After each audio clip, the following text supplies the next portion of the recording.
PS story teller कथांचे अनोखे विश्व. कोणीतरी कोणासाठी रहस्यकथा भाग 12वा. लेखिका प्राची सोळे. तिघांना सगळं समजावून प्रतीकने त्यांचा निरोप घेतला. पायऱ्या चढून तो वर रूममध्ये आला. खाली रुपाली, शांता आणि माधू त्याला बघत होते. पूर्ण वर आल्यावर त्याने खाली वाकून पाहिले. तिघांनी त्याला हात केला व जाण्यास वळले. प्रतीकने ते भुयारी दार आवाज न होऊ देता उचलून बंद केले. त्यावर गालीच्या टाकला व पलंगावर येऊन बसला. अतिविचाराने तो घामीघूम झाला. आपण जे करतोय ते व्यवस्थित पार पडू दे. रुपालीला आणि तिच्या कुटुंबाला न्याय मिळू दे. दोषींना शिक्षा व्हायला हवी. प्रतीकचे हात जोडले गेले. रात्रीचे 12 वाजले. त्याने पाणी प्यायले व पलंगावर झोपला. उद्या सकाळी खूप आणि महत्त्वाची कामं होती. आधी बाबांना कॉल करायचा आणि काहीही न लपवता इथलं सगळं सांगायचे. तसंच बाबांना पोलीस कमिशनरांना फोन करायला सांगून इथल्या पोलीस यंत्रणेवर दबाव आणून त्यांना उद्या भुयारात हजर राहायला सांगायचे. पोलीस स्वतः विटनेस असले की मग ते नाही म्हणण्याचा प्रश्नच उरणार नाही. आतापर्यंत आपण सखारामशी या विषयावर काहीच बोललो नाही आहोत. बोलायचे का? त्याला या सगळ्याची माहिती द्यायला हवी. प्रतीकचं मन म्हणत होते, पण उद्या काय घडतंय त्यावर ठरवू. प्रतीकने आता विचार करणे थांबवले. त्याला स्वस्थ आणि गाढ झोपेची आवश्यकता होती. विचार थांबवून त्याने डोळे मिटले तरी रुपालीचा चेहरा डोळ्यासमोर आलाच. रुपाली, शांता आणि माधू झपाझप चालत त्या भुयारातून बाहेर पडले. भुयाराचं तोंड निळ्या तळाकाठी उघडत होते. बाहेर पडल्यावर तिघांनी दाराच्या तोंडावर वेलींचा भला मोठा गुंजळा व्यवस्थित रचून ठेवला. आता दिवसा जरी कोणी तिथे पाहिलं असतं तरी तिथे वेलींचं माजलेलं जाळं पसरलं आहे असेच वाटले असते. गडद अंधारातून चालत तिघे घरी आले. शांताने पाणी दिलं. दार लावून घेतले. शांतपणे विचार करून प्रतीकने सांगितलेलं उद्या व्यवस्थित जमून आणायला हवे होते. अहो, तुम्हासनी जमेल नवं? शांताने माधूला विचारले. का नाही जमणार मला? अगं प्रतीक साहेब, कोण कुठले आपल्या मितालीसाठी एवढं करतायत तर आपण आपल्या मितालीसाठी जिने आपल्याला जगायला शिकवले तिच्यासाठी करायला नको? खरंच प्रतीक साहेब बोलले तसं झालं तर त्या मुर्द्या रावजी आणि संपतला कोण बी वाचू शकणार नाही. शांता दात ओठ खात बोलली. रुपाली, तू गप का? बोल काहीतरी. माधू तिचं विचारमग्न चेहरा बघत बोलला. काका, आता बोलण्यापेक्षा करायचं आहे. आपल्या हातात उद्याचा संबंध दिवस आहे आणि रात्र आहे. रावजी भुयारात येणं खूप महत्त्वाचं आहे. त्याने एकदा कबुली दिली तर आपली मेहनत फळाला आली बघा. आता प्रतीक साहेब काय करणार आहेत ते कळेल. कदाचित ते परवा निघतील तसे म्हणाले होते. रुपाली थोडी दुःखी होत बोलली. रुपालीच्या मनात काय आहे शांताने बरोबर हेरले. ती स्त्री होती.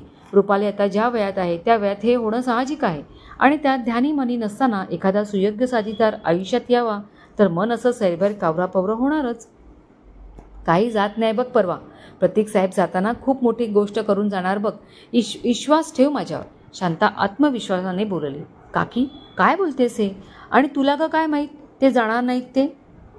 हो, मला सगळं कळते. माझं मन सांगते असंच होणार. बोलताना शांताचे डोळे आनंदाने चमकले. ए बायांनो, लय रात झाली. झोपूया आता. उद्या लय कामं करायची आहेत. प्रतीक साहेब काय बोलले आहे ते नीट आठवा जरा.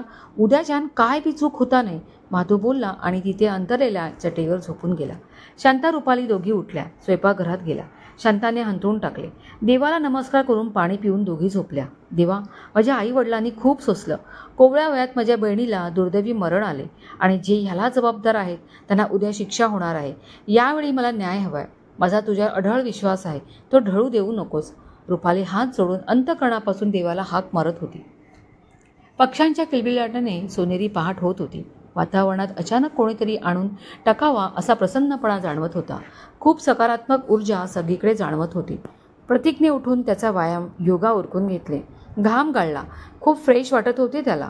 अंघोळ आवरून तो बाहेर आला. सखाराम हॉल साफ करत होता. गुड मॉर्निंग सखा, प्रतीकने आवाज दिला. हो साहेब, आज कसं काय एवढं लवकर आवरलं तुमचं म्हणायचं? काय व्यायाम बियाम केला की नाही? सखा, व्यायाम, योगा, अंघोळ सगळं व्यवस्थित झालंय. आज मूड प्रसन्न वाटतोय बघ. हे बघ, मस्त आलं आणि वेलची घातलेला कडक चहा कर. मी वरच्या मजल्यावर जाऊन फोन करून आलो पटकन. आलो की कप रेडी हव्या आणि तुलाही बनव. प्रतीक त्याला सूचना करून जिना चढू लागला. आज साहेबांचा नूर काही वेगळाच दिसतोय. चला, कचरा काढून झाला. आता साहेब येण्या अगोदर चहा ठेवायला जातो. सखाराम किचनमध्ये गेला. प्रतीक लायब्ररीमध्ये आला. त्या मोठ्या गोल टेबलावर फोन होता. टेबलाच्या गोलाकार खुर्च्या तीत एकीवर प्रतीक बसला.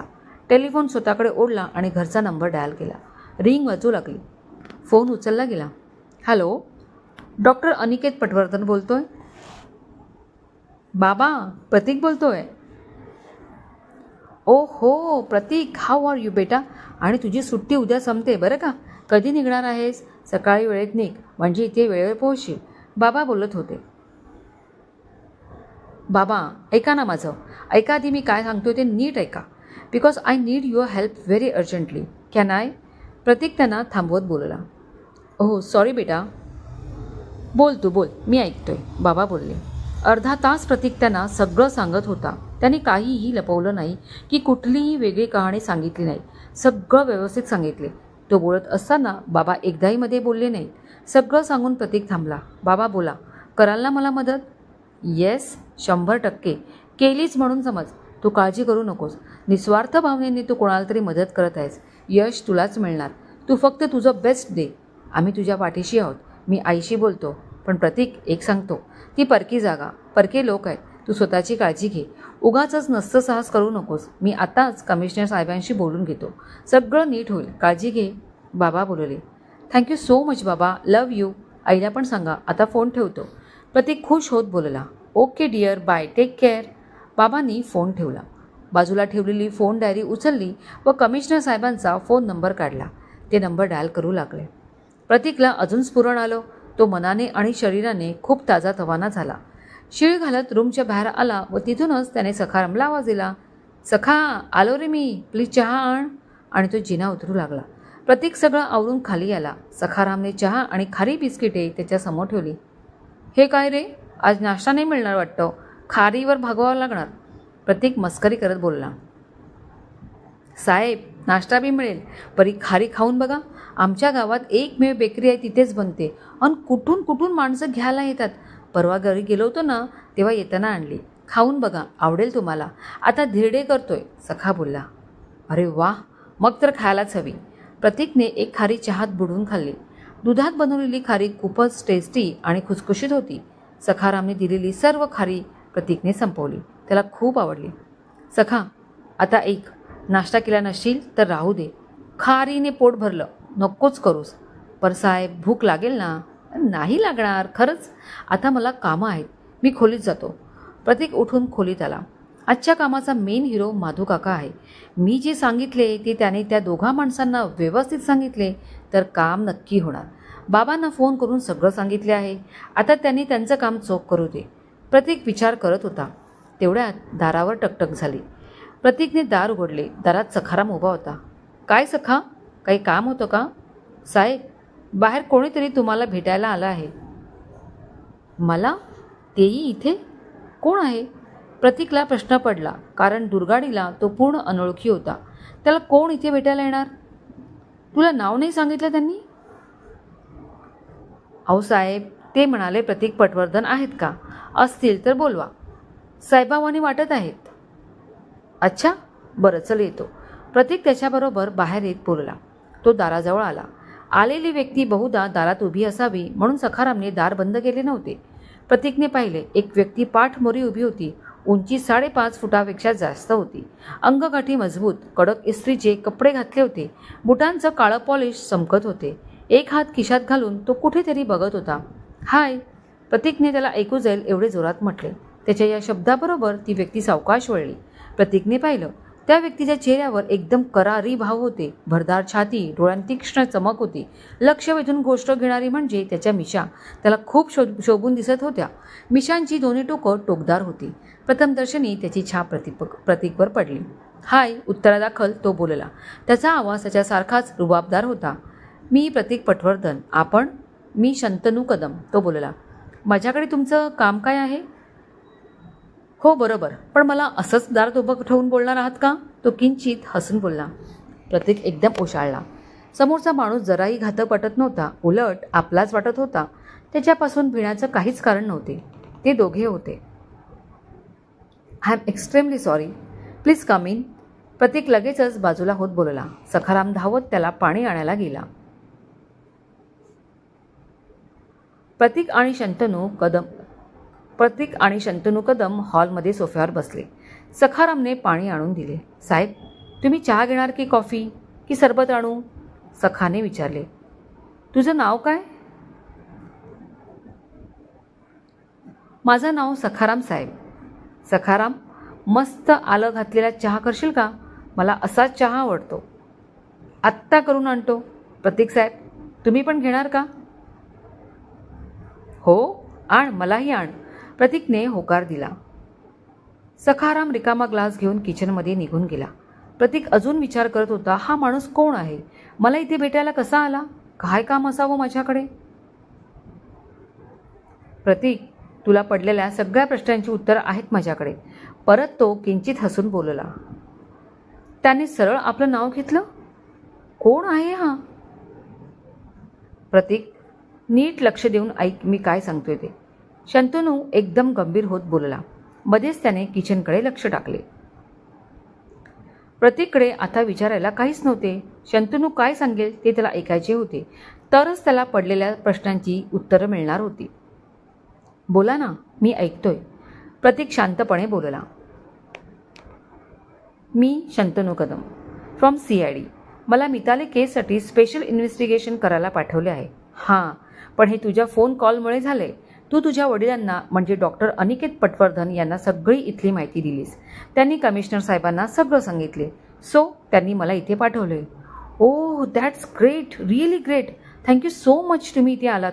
खरं तर हे काम इथल्या पोलिसांचे आहे, पण ते किती करप्ट आहेत तुम्हाला कळेलच, प्रतीक बोलला.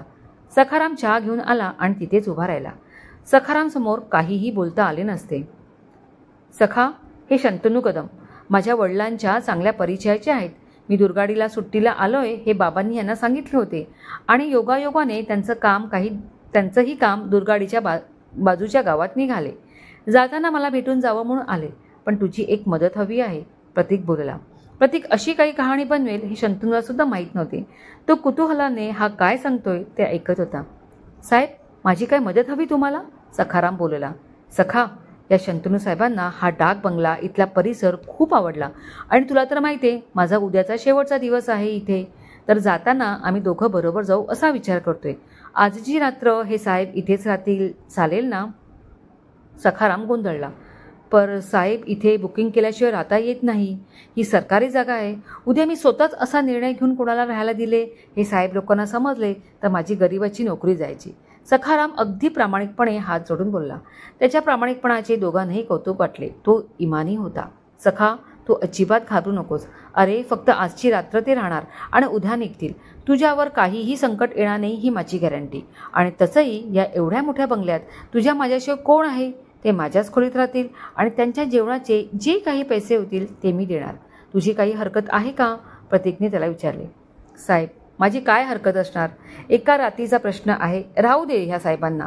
हवं तर दुसरी खोली उघडून देतो. नाही, नको. आम्ही बोलत बसू इथेच. तेव्हा ते माझ्या खोलीत राहतील.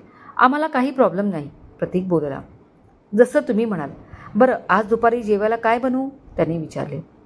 जे तुला आवडेल ते बनव. तू सगळं छान बनवतोस. कोंबडी वडे करतो, चालेल का? अरे धावेल, माझं फेवरेट फूड. शंतनू खुश होत बोलला. बरं जी, मी आहे किचनमध्ये. काय हवं असेल तर सांगा, सखाराम बोलला आणि रिकामी कप घेऊन गेला. प्रतीक, मानलं तुला. काय मस्त स्टोरी बनवलीस.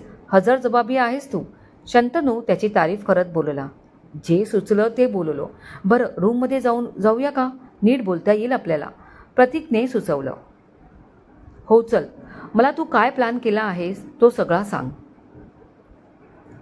दोघे रूममध्ये आले. प्रतीकने दार बंद करून कडी लावली. शंतनू बाहेर गॅलरीत गेला.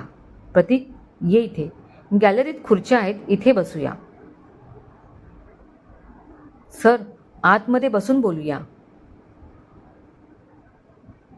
भिंतींना आणि दारांना कान असतात हे विसरू नकोस. पण सर, तो साधा नोकर आहे आणि तो जेवण बनवतोय. कुठे येणार इथे? प्रतीक, मी जे काम करतोय ना त्यामध्ये आम्हाला आधी हे शिकवलं जातं. काय माहिती? स्वतःवरही विश्वास ठेवू नका. शंतनू खुर्चीत बसत बोलला. Yes sir, you are right. आपण गॅलरीतच बसू, प्रतीक म्हणाला. आणि गॅलरीचं दारही लावून घे. तसंच मला ऐकू येईल एवढं हळू बोल, शंतनू बोलला.